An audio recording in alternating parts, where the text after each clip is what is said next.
Salam, hormatly watandaşlar. Bugünkü söhbetdeşligimizi Özbegistanyna okap beren Türkmenistanly ýaşlardan gelen habar bilen başlamakçy. Ýaşlaryň ýazmagyna görä olar ene bir näçe ay bäri pulsuz otyrlar. Sebäp Türkmenistan tarapyndan ne bankdan ne Western Union'un üstü bilen enatalary olara pul uratyp bilen aklar. Şol sebäple olar ne çykkansa ýagdaýa düşüpdirler. Elbette olaň ýazmagyna görä bir okuw üçin pul tölegleri ýylyň başynda ýan tölenen edilen, emma ýanky bir iýmek içmek meselesi bar, ýanky ýatak jaýyň tölegi bar, eginmas meselesi bar, ýanky okuw esbaplary meselesi bar. Şu zatlary buların elinde hiç ýyly pul ýok. Şoň üçin bular üýşüp ýanky Türkmenistanyň Özbegistanyňky ilçisini arda ýazypdyrlar. Olaram jogap şu beren jogaplar şeýle biz siziň ardalaňyzy Türkmenistana ugratdyk. Indi jogap şolardan gelmeli ýa mesele şu taýda çözülmeli. Men size edebilecek kömegim ýok diýipdir. Studentler sorak beripdir, şular ýaly kanun çykdy, $500 geçirip bolýar ýa alyp bolýar studentlere şu okap bererler diýip. Onu men çözemek haçan çözgüt bolanyny bilersiňiz ýa garaşyň oturup beriň diýen ýaly ine başdan sowma jogap beripdir-de. Inne olar aýdýar, halmyranda biz ýaşuly näde gün görmeli. Özbegistanyň öz içinde de ýagdaý öwürlikli däl, iş ýok, baryp gidip işläýärliýsege ýa-da ine haritlaryň bahasam günme-günden galyp dur, biziň hem ýagdaýymyz ýok satyn almagy. Şu zatlary kömek edäýseňiz diýip, şu meseleni hökümet esterýal edip aýdyp beräýseňiz diýip menden haýyş edipdirler. Ine ýaşlar siziň haýyşdyňyzy aýdyp berýän bütün halkyň öňünde elbetde hökümetdäkilerin diňleýändir. Belkem size kömegi etsin, sebäp siz näme o taýda okuw kap beren ýaşlaryň näme pul ellerine pul ýok, näme köçe çykyp gedaýçylyk etmelimi? Olar okuw okumak etdi. Enatasy başardygyndan kömek etjek. Ýöne şo etjek bolýan kömek pulunam hökümet bankyň üstü bilen ýa Western Union'un üstü bilen şolara ýeter ýaly edenak. Ýöreýte şoraň öňüne böwet goýýar. Onu nähil düşünmeli. O nädip ol ýaşlar o taýda ýaşamaly? Hawa gıtçylyk, gabahatçylyk, hemme ýerde keselçilik, ol adamlar, ol ýaşlar nädip gün görmeli o taýda? Ýygyna gaýdaýan näse de ýollar ýapyk, okuwny gaýan näse de ýere şeredatlar ýok.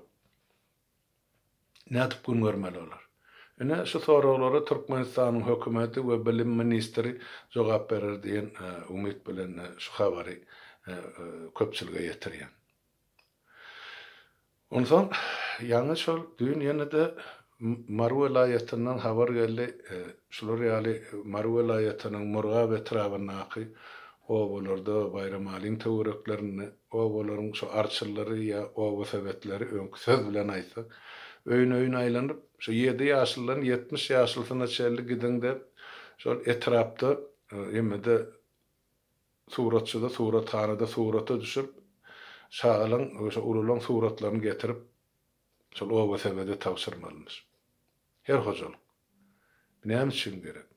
Şol kim şu öýde ýaşaýan bolsa, şu hojalykda şolaň hemmesiniň suraty ýygnalýar.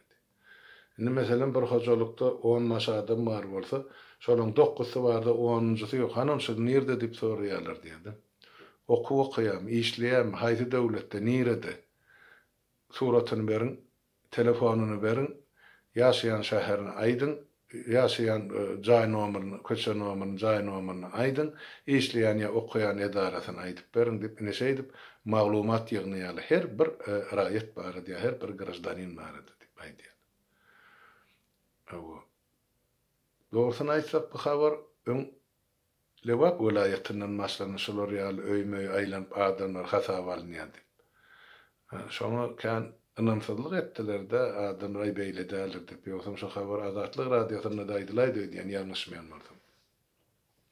Ýöne indi maňa düýün öýle şu Murgapdan jaňa da aýtdylar. Ene ýaşyl ýagdaý şolar ýaly.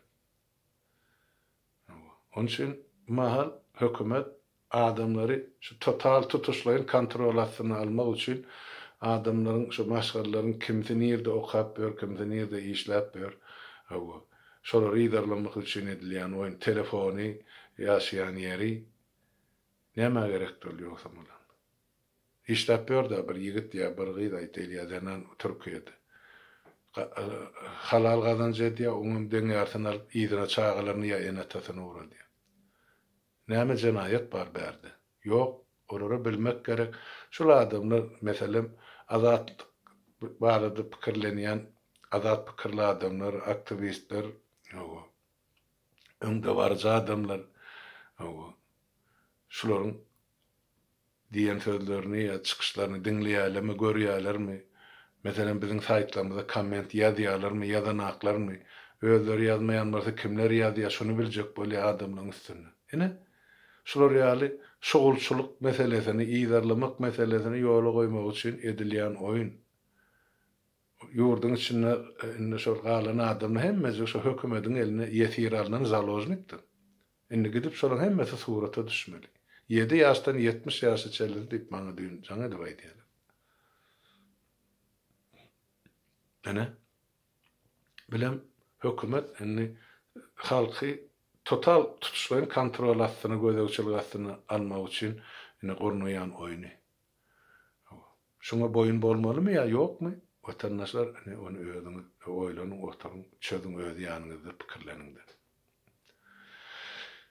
Ondan ýene de üçüncü bir problemi var. Onu ýany şu ýarym saat bundan saparagy bilen eden söhbetdeşligimizde gowzak geçdik. Bir Türkmenistanyň garajdarlarynyň pasport meselesi. Çıkış pasportu diýelim, bizde rus dilinde zagran pasport diýilýär, ýa-da şary ýurt pasportu diýilýär. Şol pasportlar bilşimi diýäli birinji tapgyry 10-njy ýylda berildi, 10 ýyl möhletli pasportdy. Demek şol 2020-nji ýyly dolu utarýança şol güýji bardy.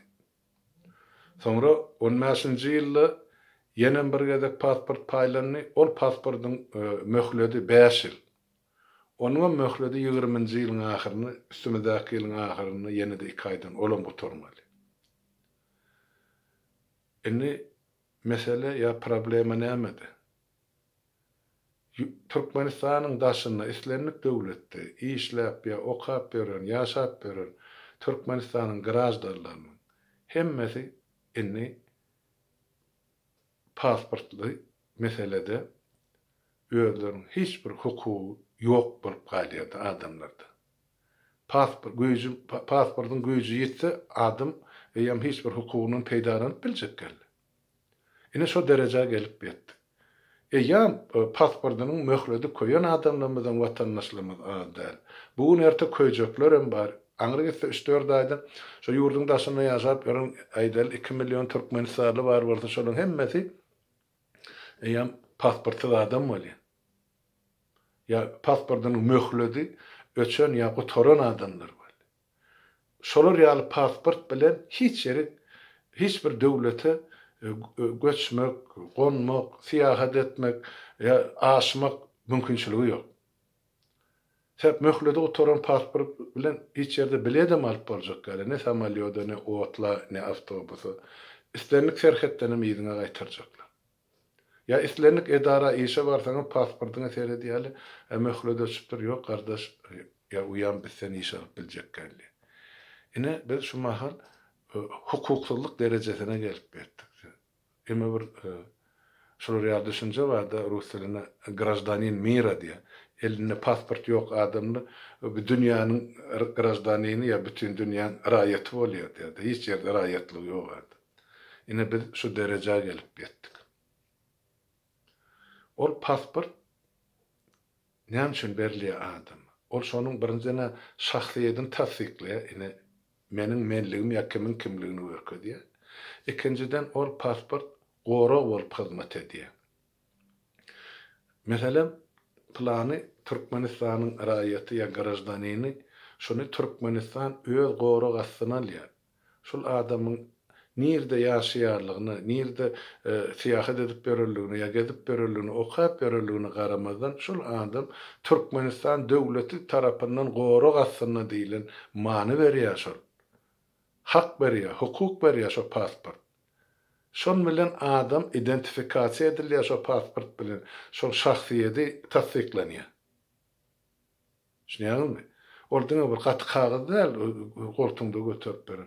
Ol hem gowrak dokument bolupdyr. Hem şahsiýetiň belgesi, hem ygtybarlyk, hem sen şol döwletiň raýatdyň aňladýar. Emma şu mahal hökümet bil kaslaýyn şol adamlary grazdanlyk hukugundan mahrum edip otyr.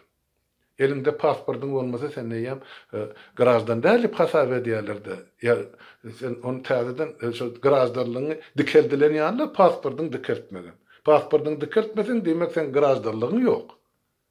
Bula bir bilen utgaşyp duran bir ýuridik mesele bolup durdy. Hawa görünüp dur sen şu döwletiň raýatydyň. Ýönem şu pasport wagtynda çalşylmandyr. Eger sen şu döwletiň raýaty bolsaň diýilen sonra hemme ýerde berýärler. Ýewropa döwletlerini. Mesela men ýaşaýp oturan şu Şwediýa döwletinde möhledi gotarmagyny 3 ay galanyna eýem sen çalşyp betişmeli pasporty. 5 ýyllyk berilýärdi, 5 ýyl möhlet bilen. Diýmek, şu taýda 4 ýyl 9 aydan aňryk geçen şu pasportyň möhledi. 4 ýyl dolandan soň, 4 ýyl ýarym ýyldan soň, 4 ýyl 6 aýdan soň sen bar pasportyň çalşyp bilmeli. Boldy soň ýene gelecekki 5 ýylyna şoň eýem güýji bar. Emma bizim watandaşlarymyzyň elindäki pasportlaryň güýji ýetdi eýem köpüdeniňki. Galanyň mene şu öňündäki 2 aýyň dowamyna ýetmeli. Ine şu barada biz saparagy bilen ýa söhbetdeşlik etdik. Ondan bir pasporty kim çalşmaly? Türkmenistanyň Ýewropa döwletleriniň ählisinde diýen ýaly elçihanasy bar. Şol sanyny Türkiýede hem elçihanasy bar, hem konsullugy bar. Şolar çalşmaly. Şoň üçin olar şu taýda goýulan ýa oturdular. Şolar adamlara kömek etmek üçin goýulan. Ol adamlary iýdarlamak üçin ýa adamlara ediyet jebir bermek üçin goýulan konsulluk ýa elçihanada olar şu pasportyň eýesini oturan döwletini elden gelen kömegini we ýardamyny etmek üçin goýulan bir Türkmenistanyň bir hojalygy diýip aýtsam boljak ýa bir öýü. Şu Türkiýede ýaşaýarlar hemme kişiň bar çok apyn tırkylladyp içine girip ardy şikaýetini aýtmak we kömek soramak we şu kömegi almagy dolu haky hukugy bar. Ine elçihanaň borçy, konsullugyň borçy şol. Watandaşlar. Dogry düşünün. Olar näme diýär? Diňe şol Gurban Ulyň agzyna seredip planyny iýdarlamalydy, şonu iýdarlaýarly, planda da ýol bermeliler, hemme şoň üstüne dökülýärler. Ya ine şolar ýaly kynçylyk döretmeliler, şonu edip otylar. Onuň beýle elçihana bize gerekmi aslynda ýa konsulluk? Ýok. Ýöne mesele ýene bir mysal getirin. Ýa şu üstümezdäki aýyň oktýabryň başynda şol konsullugy kärennesini alýar da Türkmenistanyň konsullugy şol oturan jaýyny. Öýüňe ýesaý diýer. Sen ine gardaş şu öýü kireýine ýenem dowam etjek bolsaň, 1 ýyllyk kireýiň bahydy $100,000. Şonu häzir sen tölersiň. Ýoksamy biz bu jaý başga bir ýerine kireýine berjek, nowbata dur başga döwletler şu jaý kireýi almak üçin. Bir gün geçmäke $100,000 getirip Türkmenistanyň hana konsullugy şol jaýyň eýesine töleýär. $100,000. 1 ýyllyk kärenne puly. Şo jaý kireýin alýan üçin. Kirey puly. Teredin. Halka gezek gelen bir köpügüm ýok, $1 ýok. Emma öz jarlar üçin, öz ýaşaýyş üçin bir günne $100,000 tapýar Türkmenistanyň hökümeti. Ha? Nähil beýle bolýar. Ondan ol şo $100,000 ol halkyň puly, ol döwletiň puly. Onum ýene şo puly alyp, bular şu taýda şu jaýda ýaşamaly, ondan şo puluň hasabyna da bular ýene-de halkyň garşysyna işlemeli. $100,000 ol diňe olan şu jaý kireýi, bular näçe aýlyk tölenýär, näçe günlük bular transporty 10 mınty çykdyjy, bular bir hasaplak görün. Gerekmi bize ondan şolar ýaly elçihana ýa şolar ýaly konsulluk? Elbetde ýok. Eger halkyň, milletiň ýa personany her bir raýatyň grajdanynyň aladasyny etmeýän bolsa, bir günem durmalylar, o taýda ol konsulum, ol elçi. Eger de şu Ýewropa döwletleriniň haýsam bolsa bir ilçihanaty ýa ilçesi ýa konsullyk şular ýaly şerraýlyga, jenayata ýa haramzadalyga 100 uran sagady işinden başydyr jenayata çekilýär. Bu zatlar bärde göz öňüne getirmegem kyn. Näme üçin bizde bu zatlar mümkin? Bizim döwletimizde. Bir adamlaryň başdan sowmalygy netijesinde diýip düşünýänler. O cehennemçiligi Türkmen. O ay goýborsullygy. O ine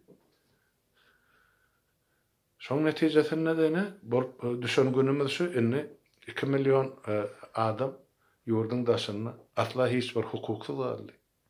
Hananyň bu bokurdok ýyrtyp gyýgyryp her burçda asylgy duran plakatlar döwlet adam üçindir. Ine 2 milyon adam döwletsiz ýa grajdanlyk hukuksuz alşa döwlet. Muňa näme jogap berjek Gurban Ulug'a onuň hökümeti? Bize aýtdyk sapara bilen şu ýylyň ahyryna çelli meseleni çözmesen halka pasportu paýlamadan boşadyn wezipeleňizi. Ýapyň gulpan ilçihanalarynı. Wezipeňizden çekilin. İlçilerim hökümetdekilerim diýip beni şular ýaly aýtdy. On eder etmez başga gep ýöne talap etmek bizim hakkymyz. Vatandaşlar çekinme. Öz hakkınızı talep edin, öz hukukunuzu talep edin. Pasport size gerek. O dıma otursanız hiç kim etmez de sizin etmeli işiniz var. Şu meselede siz yüzünüzü açıp barıp bilýäňiz ilçiň öňüne ya ilçihanaň içine. Men pasport möhredim oturdu şunu uzardyp berin. Siz şunu etmä borçlu diýip sorap bilersiňiz. Men sorama gelin yüzüňizi açyň dene şu taýda çykyş edin diýip. Ýok. Yüzüňizi aklardan gorkýan bolsaňyz, siz gerekkel yüzüňizi açyp çykyş etmek men sahypamdy. Yüzüňizi ýapyp çykyş edin. Sesiňizi ýetgedip çykyş edin. Kommentlarda ýazyn. Kimden çekinýär ýa kimden gorkýar? Haçana çelli siz öz kölegaňyzdan teskinlik geljek millet bol. Bolmada her bir zatyň çeni çakýar şu watandaşlar. Elinizdäki pasport alynyň möhürledi gutordy siz hiç kim. Hiç erik gidip bileňiz. Hatta şu islenlik adam men siz şu taýdan öz öýme mihmançyla çagyryn diýsem bir türkmen hökmüne siz gelip bilmeýän siziň pasportyňyzyň möhürledi gutorar. Ya 3 ay galan möhürledem bolsa çykarmaýarlar sizi ya men ýurdum kabul etmeýär. Pesenden 6 ay möhürledi bolmaly pasport öňünden. Şoň üçin hemmäňizden haýyş möhürledi gutoran adam. Ýazyn arzanyň personalny barın talap edin. Hakkınız var şu zatlar etme. Pasport ol sizin bir ykbalyňyz, ol sizin bir belgiňiz. Haýsy döwlete degişli adamdyňyz, ol sizin şahsiýetinizi tasdikleýän dokument. O bolmasa näde ýaşajakdyň? Ol düşnükli Gurban Ulyň näme oýun oýnaýan. Ýöne sizin bir öz mümkinçiligiňize görä garşylygyňyzy görkezin ýa närazylygyňyzy beýan edin. Watandaşlar beýdip busup ýatma. Indi pasportyňyz bolsaňyz siz hiç kime. Şonu aýdaýyn diýdim. Indi soňky soragy geçdik. Watandaşlaryna 27-nji oktýabrda Türkmenistanyň garaşdyrlyk güni. Oğlum aýtdym, ýene-de bir gede gaýdýan. Ol bütün bizim halkymyzyň taryhy bayramçylygy. 96 ýyl mundan azal Türkmenistan Respublikasy eglan edildi. Şoň esasında da Türkmenistan serhetleri çizildi. Şoň üçin de biz ýaşap otyr. Şo konstitusiýa esasında da bir näçe nesil emele geldi. Ýaşap öňeden ötdi. Her hil kynçylyklar gördü bizim halkymyz. Geçen döwrüň için. Ýöne Türkmenistan döwletiniň diýip tutulan güni 24-nji ýylyň 27-nji oktýabr. Ine şonuň bizim bayramçylyk günümiz. Şonu hem 91-nji ýylyň 27-nji oktýabryna garaşdyrlyk günü Türkmenistanyň parlamenti eglan etdi we tasdik etdi. Ine garaşdyrlyk bayramymyz şo günden gelýär. Başga gün ýok. Şo günem gelinde ine hemmämiz bir dogan ýalyp her kişi öz öýünde dostlary bilen bellen bayramçylyk edin. Birek ýaşardy edelim. Esasanam şolny Türkiýede İstanbul şäherine ata watan gazalanma derneğimiz yaşlar hana yine de bir çayçılık kurmaya şol 27-nji oktýabrda öýlen sagat akşamlyk sagat 7-de ya 19:00 ýygnaşyk ýeri ýazylgy dur. Wagtyňyz bolsa, ýagdaýyňyz bolsa hökman gelin, birek bilen tanyşyň, bileşiň, gatnaşyk edin. Ine şeýdip ysnaşar gidersiňiz. Men size şonu aýdaýyn. Onu şuwlukça watandaşlar hemmäňiziň öýüňize saglyk, ýene-ki duşluklara çeli sag oturyň.